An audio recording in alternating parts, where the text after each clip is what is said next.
사도행전 우리가 오늘 23장을 나가게 될 텐데요. 사도행전 22장을 잠깐만 짧게 좀 복습을 하도록 하겠습니다. 사도행전 22장에서 사도 바울은 이제 드디어 예루살렘에 도착해서 이제 복음을 전하는 내용이 나옵니다. 이 예루살렘.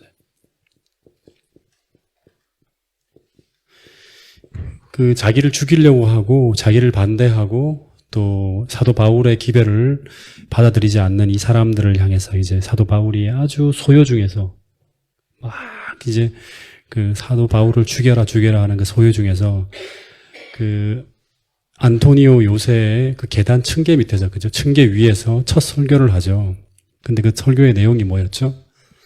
나는 원래 너희들과 같은 유대인이었고, 그리고 특별히 바리새인이었다. 근데 왜 내가 이렇게 변화되어졌는지 그 이유를 간증을 통해 쭉 설명을 합니다. 그래서 사람들이 유심히 사도 바울의 이야기를 잘 듣고 있다가 이 바울이 이야기하는 중에 갑자기 내가 이방인에게 보냄을 받은 사도로 하나님을 통해서 부르심을 받았다는 이야기를 꺼내는 순간 유대인들이 반발하면서 설교가 중단되어집니다. 그죠? 왜냐하면 유대인들의 의식 속에는 자신들만이 하나님의 유일한 은총을 받는 민족이라고 믿고 있었어요. 근데 바울이 이 하나님의 은혜를 유대인만이 아니라 이방인들에게도 나누어 주기 위해서 자신이 택함을 받았다고 이야기를 하는 걸 받아들일 수가 없는 거예요.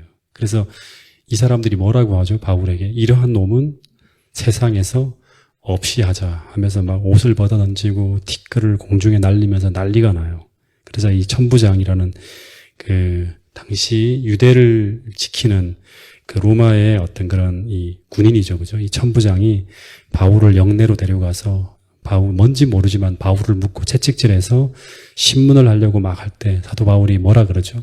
나는 로마인이다. 근데 너희가 로마 시민을 죄도 정치 아니하고 채찍질할 수 있느냐? 이건 불법이다 하면서 항의를 해요. 그러자 이 천부장이 깜짝 놀라서 서둘러서 두들겨 패갖고 이제 죄를 자백하려고 하는 게 아니라 약식 재판이 아니라 정식 재판 절차를 거치기 위해서 사도 바울의 결박을 풀고 뭐를 하죠 이제? 이스라엘의 재판의 공식 기구인 공회를 열어요. 이 공회라는 것은 뭐냐 그러면 산헤드린 의회를 여는 거예요. 산헤드린 의회를 열고 소집을 합니다. 그리고 바울을 그 산헤드린 앞에서 정식적인 재판 절차를 통해서 재판을 받기 위해서 사도 바울을 이 공회로 끌고 갑니다. 그래서 거기서 벌어지는 내용이 이제 오늘 공부할 23장의 이야기입니다. 여러분, 사도 바울이 원래는 뭐였죠? 이 그리스도인이 되기 전에 바로 산헤드린의 의원이었죠. 그래서 사도 바울은 아마 수많은 사람들을 이 재판석에 앉아갖고 재판을 한 적이 있던 사람입니다. 근데 이제 바울이 재판관으로 활동하던 그곳에서 이제 25년 만에 돌아오잖아요. 돌아왔는데 그 위치가 바뀌어서 재판을 받기 위해서 그 자리에 서게 되는 거예요. 25년 만에. 근데 사도 바울이 세월이 25년이 흘렀지만 그 산헤드린 의원 중에서 자기가 아는 사람들이 있었을까요? 있었을 거라 그럽니다. 아마 지금쯤 바울이 여기 있었으면 여기 최고 의장이라든가 아마 최고 고위직까지 올라갔을 거예요.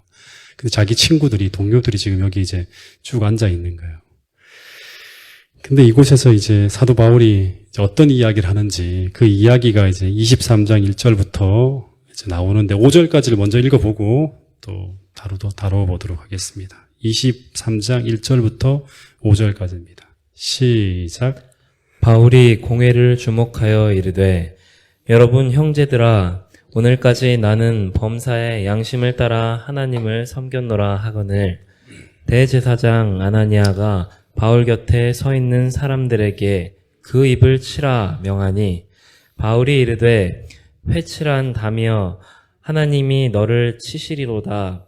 내가 나를 율법대로 심판한다고 앉아서 율법을 어기고 나를 치라 하느냐 하니 곁에 선 사람들이 말하되 하나님의 대제사장을 내가 욕하느냐? 바울이 이르되 형제들아 나는 그가 대제사장인 줄 알지 못하였노라. 기록하였으되 너희의 백성의 관리를 비방하지 말라 하였느니라 하더라. 예. 이 바울이 이 사내들인 의회 그 재판석에 앉아서 한 첫 마디가 뭐예요? 형제들아, 내가 오늘까지 양심을 따라서 하나님을 섬겼다. 하나님을 배반한 게 아니라 내가 오늘까지 이 양심대로 살았다는 거죠. 예.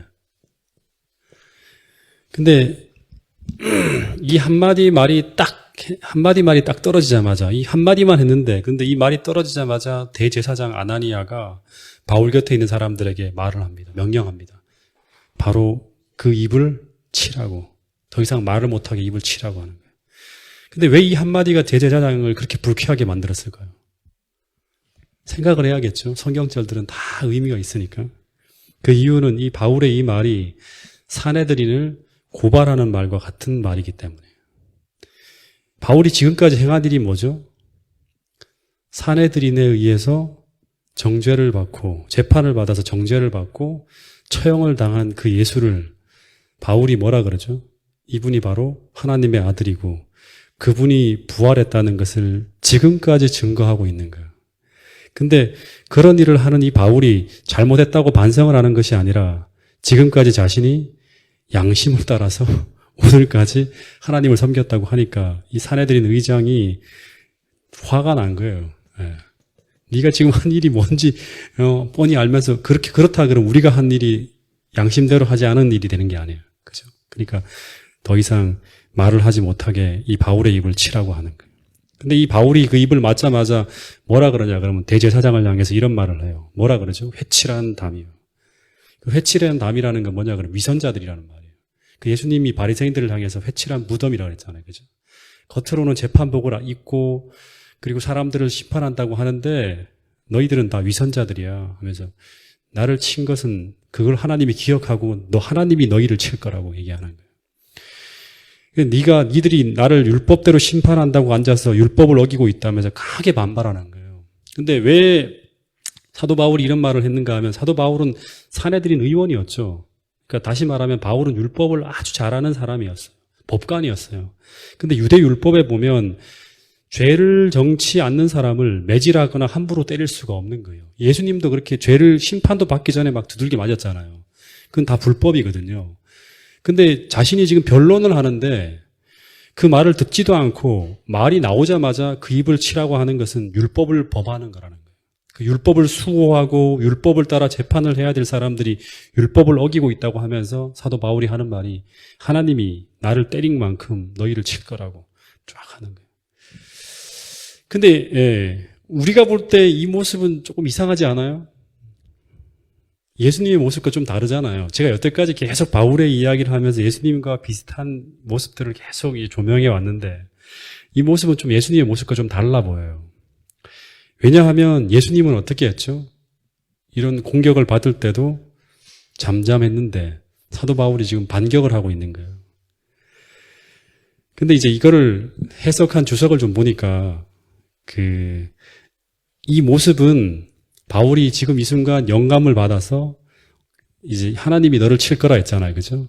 영감을 받아서 이 대제사장의 운명을 예언했을 가능성이 있다는 얘기도 합니다. 그래서 실제로 이 아나니아라는 대제사장이 한 7년에서 8년 후인 AD 66년경에 열심당원에 의해서 이제 암살당해 죽습니다.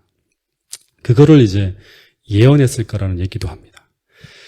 근데 이제 이 상황에서 또 하나 좀 이상한 거는 바울이 이렇게 막 항의를 하자 곁에 있던 이제 한 유대인들이 이제 뭐라 그러냐 그러면 너가 하나님의 대제사장을 함부로 욕하느냐 하면서 야단을 칩니다. 그냥 제사장이 아니라 하나님의 대제사장이라 그럽니다. 하나님의 대제사장을 네가 어떻게 함부로 욕을 하느냐 하면서 막 야단을 쳐요. 이 당시 문화에서요. 유대 최고 공직자인 이 대제사장은 본문에서 말하는 것처럼 하나님의 대리자였어요. 예. 재판을 하잖아요. 그죠? 하나님의 대리자라고 여겼어요.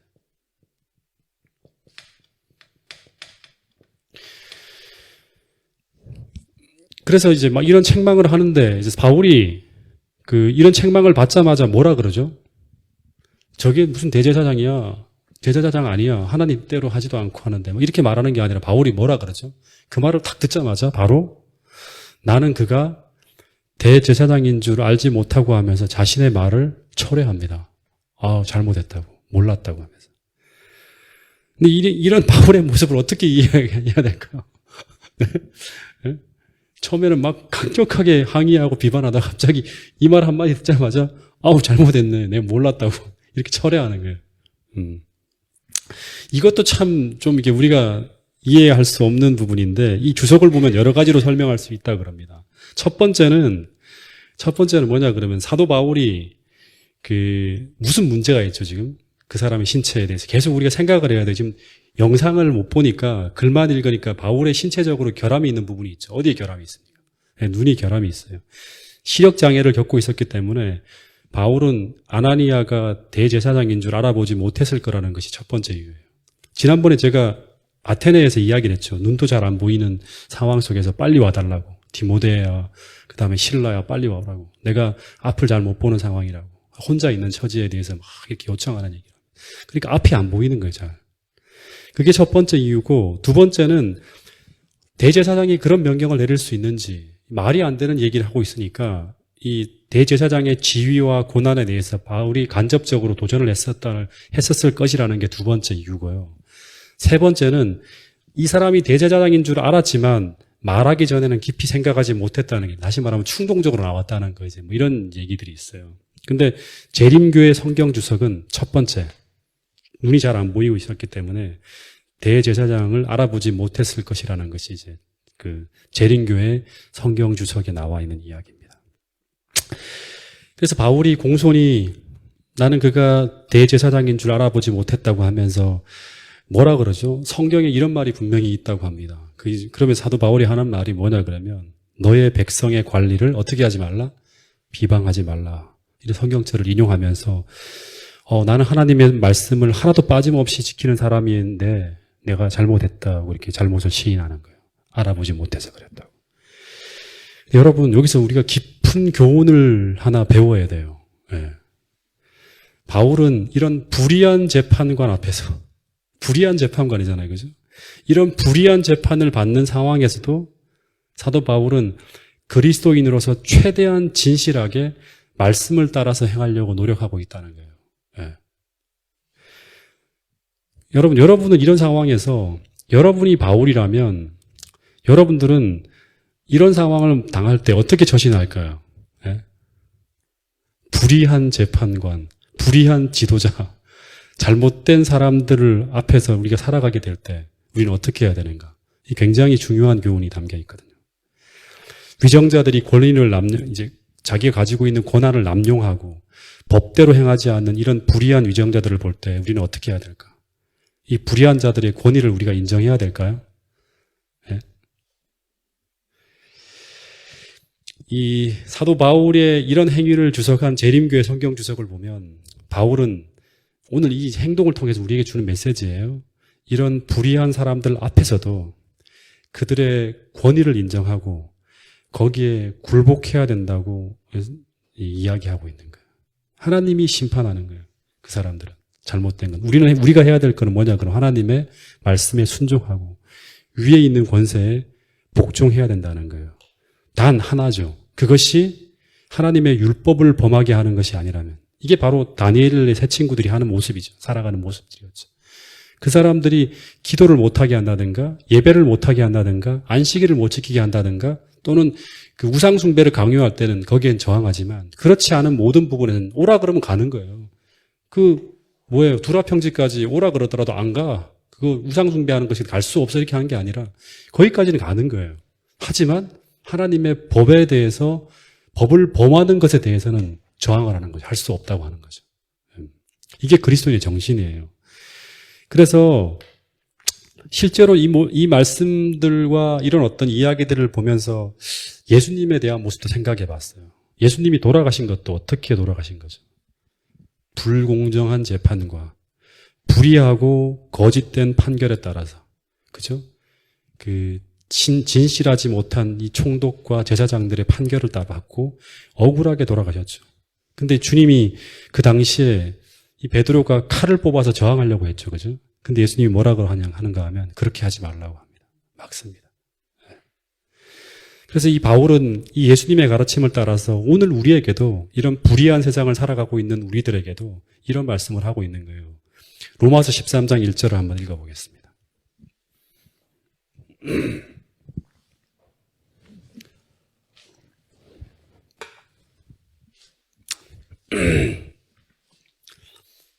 같이 읽어보겠습니다. 시작.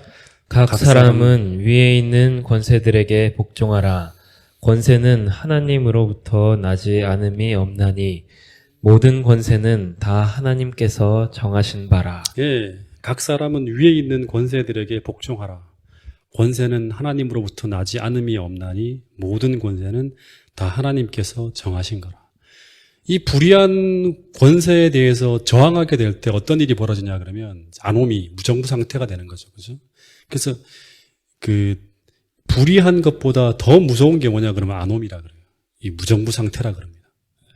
그래서 우리는 하나님께서 이 모든 세상을 통제하고 계시고 그 다음에 그 모든 상황들을 하나님께서 간섭하고 있다는 것을 믿고 그 불의한 권세라 하더라도 우리가 하나님의 율법을 안에서 그 사람들에게 복종하고 순종하는 것이 바로 모든 그리스도인들이 따라야 될 모습이라고 성경은 이야기하고 있습니다. 그래서 그 바울이 불의한 제사장이지만 그를 인정하는 거죠.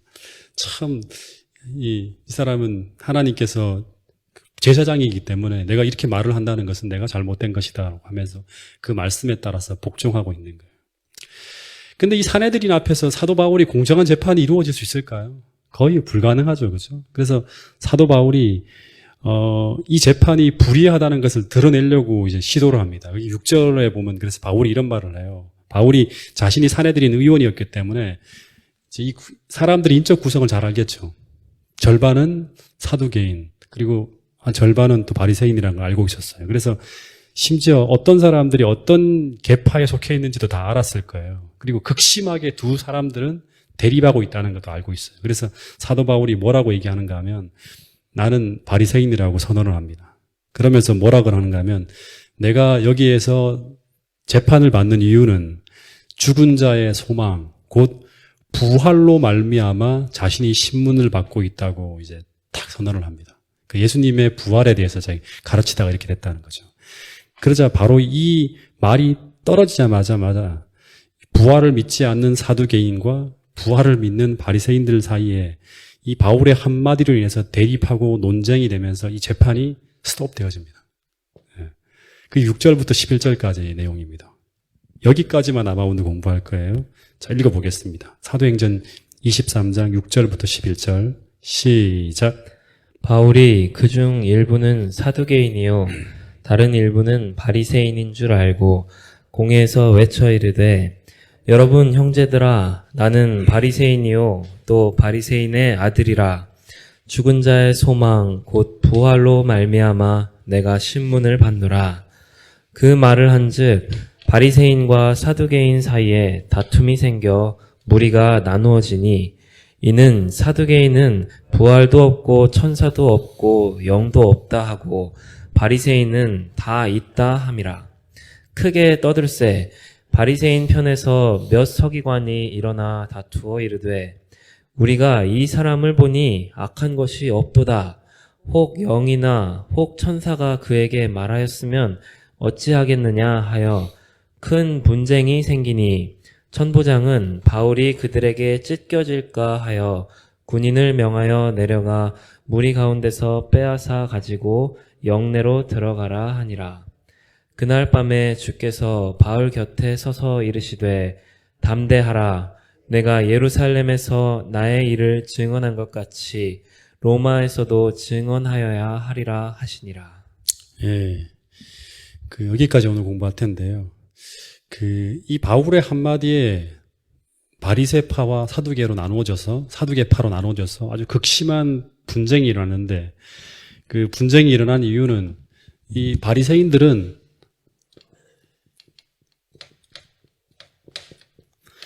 천사도 믿고요. 그 다음에 영도 믿고, 그 다음에 내세도 믿어요. 예. 그리고 죽은 자의 부활도 믿어요. 예. 근데 성경의 대부분의 것들을 다 믿는 사람들이에요. 근데 거기에 비해서 사두개인은 천사도 믿지 않고, 영도 믿지 않고, 내세도 믿지 않고, 부활도 믿지 않고, 오직 뭐만 믿냐 그러면 모세오경만 믿습니다. 이 모세오경의 가르침 속에서는 이런 것들이 잘 안 보여요. 잘. 예. 밑에 깔려있기 때문에. 그래서 이런 상황 속에서 바울을 이제 정죄하던 바리새인들 중에 사도 바울이 내가 천사와 영과 내세와 부활을 다 믿는데 이 부활을 가르치다가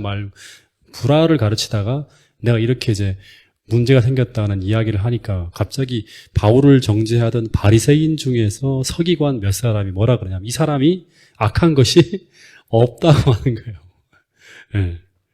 이 얘기를 하는 것이 무슨 잘못된 거냐고 하는 거예요. 그래서 만약 하나님의 영이나 천사가 이제 사도 바울의 이제 고소문은 다 나왔겠죠, 그죠? 이 사람이 어떤 그런 부분들에 대한 문제에 대한 것들은 나왔기 때문에 이 사람이 이제 행한 행적을 알아요. 그래서 이 사람이 다메섹 도상에서 그에게 만약에 천사가 말하였으면 어떻게 하겠느냐? 실제로 하나님 보낸 천사가 말해줄 수도 있지 않냐? 하면서 막 이야기를 변호를 해주는 거예요.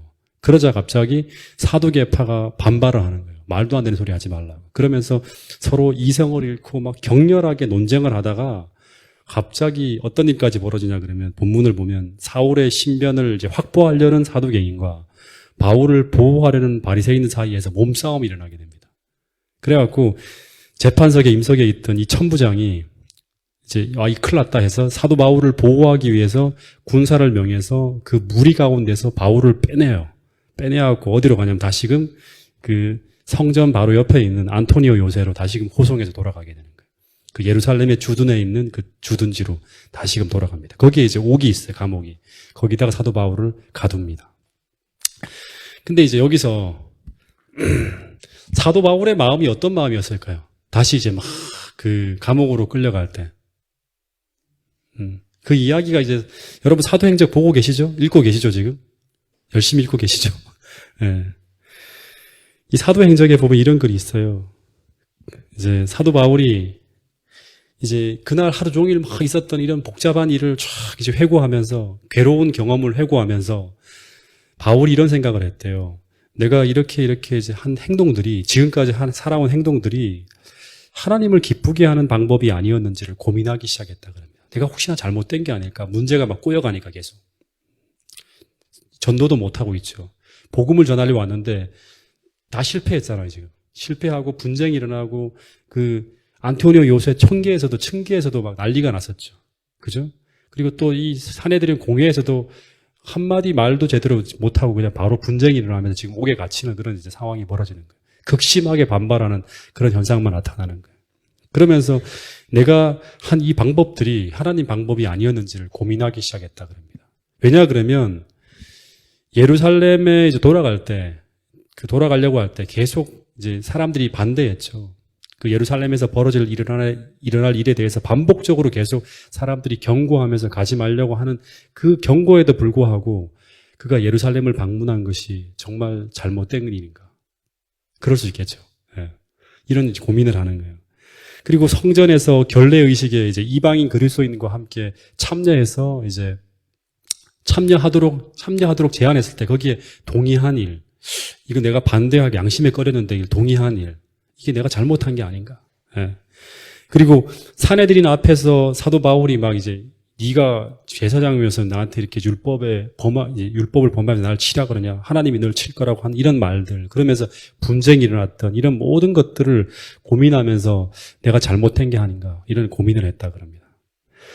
그러다가 이제 가장 가슴 아픈 게 뭐냐 그러면 옥에 갇혀 있잖아요. 온갖 안피들이 다 들어오겠죠.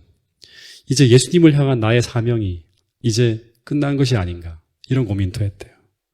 사도 바울은 원래 예루살렘에서 복음을 전하고 난 다음에 그 다음에 비전이 뭐였죠? 4차 선교 여행을 계획했잖아요. 어디로 가려고 그랬죠? 로마로 가려고 했다.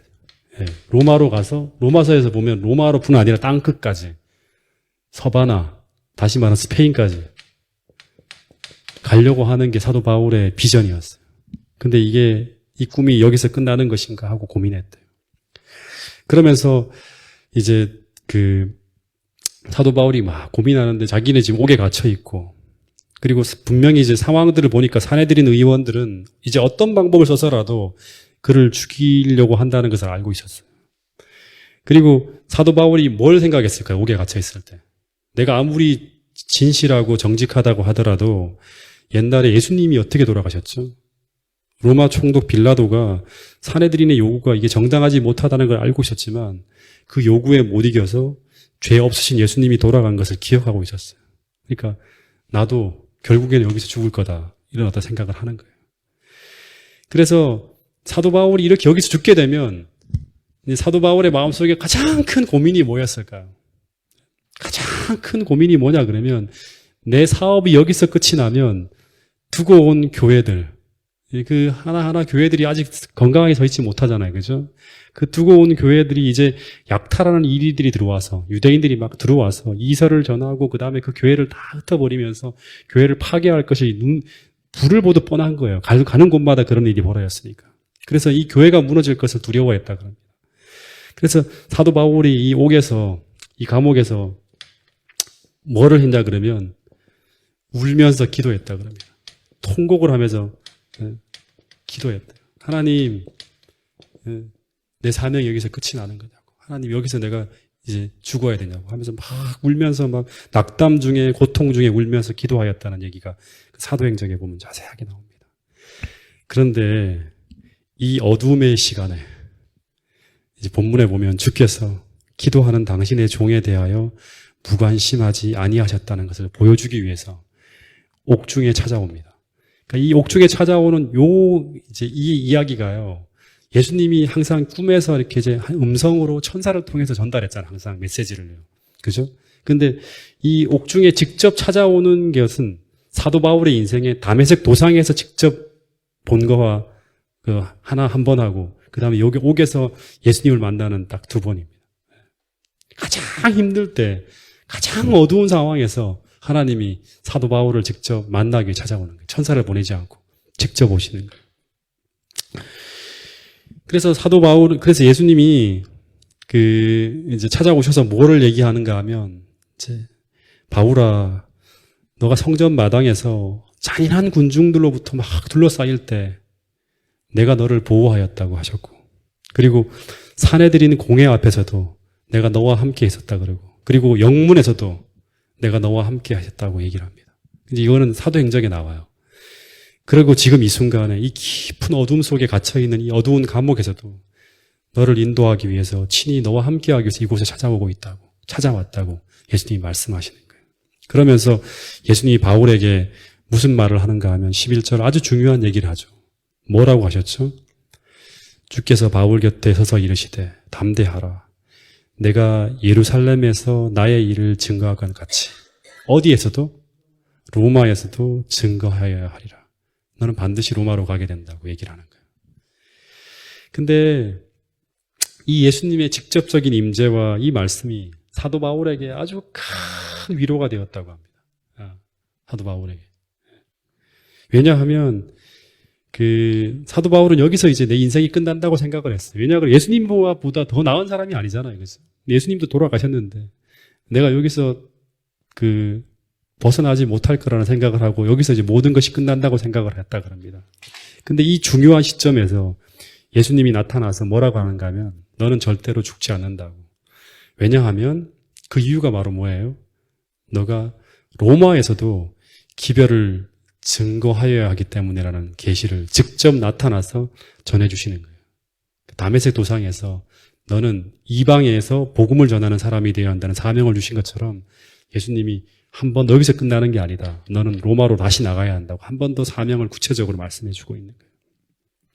그래서 이 사건을 통해서 사도 바울은 엄청난 용기를 얻었고요. 그리고 이 계시로 말미암아 사도 바울이 향후 한 몇 년 동안, 그죠? 옥살이 2년 하죠, 그죠? 옥살이 2년 하고 다시 로마로 이제 압송해 가잖아요, 그죠? 그런 계속적인 재판이 계속 이루어져요, 풀려나지 않고. 그런 칠흑같이 어두운 긴 이제 감옥에 갇혀서 있는 이런 상황 속에서도 그 모든 것을 감당할 용기를 얻었다 그럽니다. 내가 로마에 가서 복음을 전하기 전까지는 내 인생이 끝나지 않는다는 걸 확실히 알고 있었기 때문에.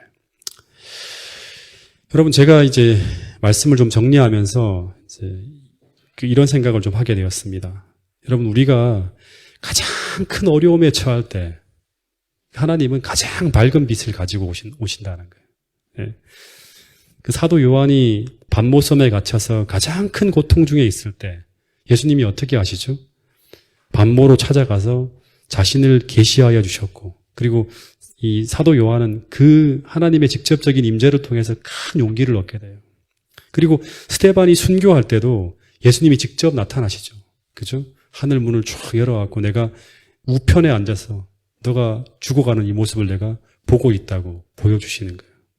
그리고 똑같이 바울의 이 옥중에서 깊은 감옥에 갇혀서 어떻게 보면 하나님의 사명을 감당하다가 결박되어서 아주 큰 어려움과 어떤 절망적인 상황을 맞고 있는 거죠. 그죠?